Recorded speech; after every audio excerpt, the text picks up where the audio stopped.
Hello అండి, welcome to mini blog. మా ఆయన అయితే చెప్పిన 6 నెలలకు చేస్తాడు పని. ఎప్పుడో సాయంత్రం పూట చల్లగా జ్యూస్ ఏదైనా తీసుకురమ్మని చెప్తే సగం రాత్రికి తీసుకొచ్చాడు. ఇంకా నైట్ పూట తాగితే అస్సలు పడదు నాకు.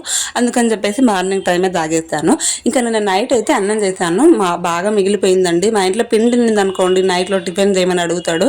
ఆ అన్నం నేనే తినాలి. ఇంకా నేను తిన్నా కూడా అది మిగిలిపోయిందంటే ఇంకా పొద్దున్నకి ఇంత అన్నం పడేయాలంటే చాలా బాధేస్తుంది. అందుకని వాటితో వడియాలు అయితే పెట్టేశాను. అంత ఫ్రెష్గా ఉంది అన్నం, పడే బుద్ధి కాక వడియాలు వేసేసాను.